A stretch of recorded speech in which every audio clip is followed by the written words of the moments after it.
сафири тозатаини Узбекистон дар Тоҷикистон гуфт танҳо дар моҳи марти имсол марзи ду кишвару 300 000 нафар убур карданд. Эргаш Шоисматов ин иттилоъро рӯзи 13 апрел пас аз таслими эътимоднома ба раиси ҷумҳурии Тоҷикистон дар душанбе баён кард. Ӯ гуфтааст убуру мурури теъдоди зиёди шаҳрвандон ба ифтитоҳи гузаргоҳҳои марзӣ вобаста аст ки моҳи марти имсол сурат гирифт. Ин гузаргоҳҳо ба камияш 10 соли ахир баста буданд. санъатҳо барои таъсиси корхонаҳои муштарак омода мешаванд. робитаҳои фарҳангӣ низ фаъолона рушд доранд, афзудааст сафир. бино ба созиши Тоҷикистон Узбекистон, шаҳрвандони ду кишвар ҳақ доранд ки ба қаламрави якдигар бевиза равоо кунанд. феълан беш аз 10 гузаргоҳ ва роҳи оҳан миёни ду кишвар боз аст.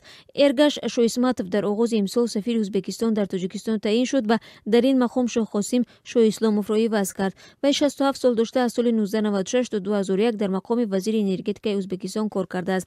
дар солҳои 2001 то 2006 масъули ширкати Узбек Энерго ва аз соли 2006 то 2010 муовини нахуст вазир буд. аз моҳи декабри соли 2016 масъулияти Устрангазро бар уҳда дошт.